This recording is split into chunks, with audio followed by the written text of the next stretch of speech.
সকলোলৈ পুনৰ নমস্কাৰ জনাই মোৰ ইউটিউব চেনেল নিমিছ কিটচেনলৈ স্বাগতম জনাইছোঁ। আজি আপোনালোকৰ মাজলৈ লৈ আহিছোঁ অতি সহজতে বনাব পৰা ফ্ৰেছ এণ্ড হেল্ডি এটা স্নেক্স কাম ব্ৰেকফাষ্ট ৰেচিপি চেণ্ডউইচ। চেণ্ডউইচৰ ভিতৰৰ ফিলিংটো দেখিছেনে? নিশ্চয় খাওঁ খাওঁ লাগিছে। আহকচোন চাওঁ মই বনোৱা চেণ্ডউইচৰ ৰেচিপিটো। মই লৈছোঁ আদা নহৰুৰ সৈতে বইল কৰি লোৱা চিকেনৰ সৰু সৰু টুকুৰা, এটা কেপচিকাম, এটা গাজৰ, জলকীয়া, পিঁয়াজ, বইল কণী আৰু এটা বিলাহী। এয়া ভেজ মেয়নিজ। এতিয়া মই লোৱা সকলোবোৰ ইনগ্ৰিডিয়েণ্টছ মিহি মিহিকৈ শ্বপিং বৰ্ডত কাটি ল'লোঁ। মই ইয়াত ব্যৱহাৰ কৰা চব্জিবোৰ অপশ্যনেল হয়। আপোনালোকৰ ওচৰত এভেইলেবল যিবোৰ চব্জি আছে যেনে বন্ধাকবি, আলু, তিয়ঁহ আদিও ব্যৱহাৰ কৰিব পাৰে।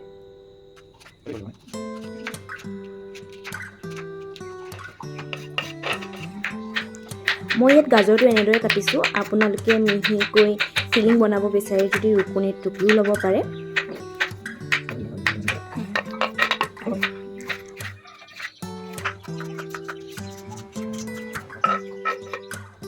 ইয়াত বইল কণীটো কাটি বইল কণীৰ পৰা কুহুম আৰু বগা অংশ পৃথক কৰি বগা অংশখিনি ভালকৈ মিহিকৈ এনেদৰে কাটি ল'লোঁ।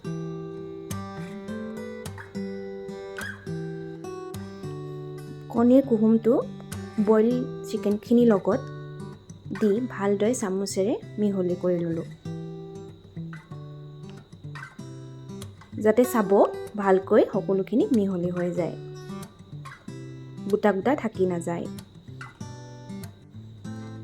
এতিয়া সকলোবোৰ ইনগ্ৰিডিয়েণ্টছত 2 চামুচ মেয়নিজ দি ভালদৰে সকলোবোৰ পুনৰ মিক্স কৰি ল'লোঁ।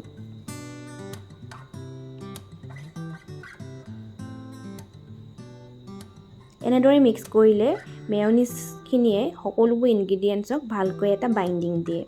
এতিয়া মিক্সাৰখিনি অলপ নিমখ, জালুক দি পুনৰ মিক্স কৰি ল'লোঁ।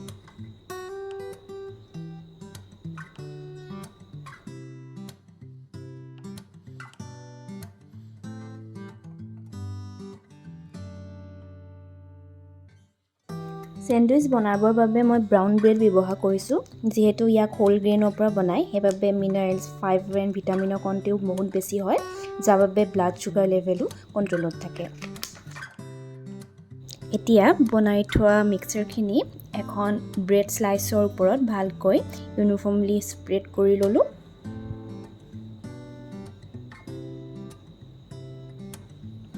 এয়া চীজ স্লাইচ আৰু ইয়াক ব্ৰেডৰ ওপৰত দি দিলোঁ। তাৰ ওপৰত কাটি থোৱা বিলাহী স্লাইচ দুটুকুৰাও দি দিলোঁ আৰু এখন ব্ৰেডেৰে কভাৰ কৰি দিলোঁ। গেছত এখন টাৱা গৰম কৰি তাত আধা চামুচমান ঘি দিলোঁ। আপোনালোকে বেলেগ বাটাৰ, অইল ইউজ কৰিব পাৰে বা একো নিদিবও পাৰে। গৰম হোৱাত তাত চেণ্ডউইচখিনি দি ভালদৰে ঢাকি দিলোঁ। এটা ছাইড সিজাৰ পাছত আনটো ছাইড লুটিয়াই দি সিজাই ল'লোঁ।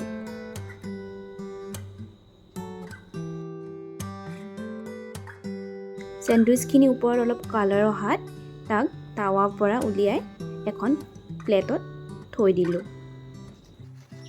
এতিয়া কটাৰীয়ে চেণ্ডউইচটো কাটিলোঁ। দেখিছেনে ফিলিংটো? দেখিয়ে খাওঁ খাওঁ লাগিছে হয়নে?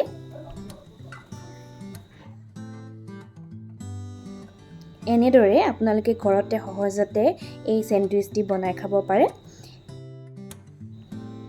এণ্ড ট্ৰাই কৰিলে মোক কমেণ্ট কৰি জনাবলৈ নাপাহৰিব কিন্তু। এনেদৰে সহজতে বনাব পৰা ৰেচিপি লৈ পুনৰ লগ হ'ম। তেন্তে আজিলৈ আহোঁ। ধন্যবাদ।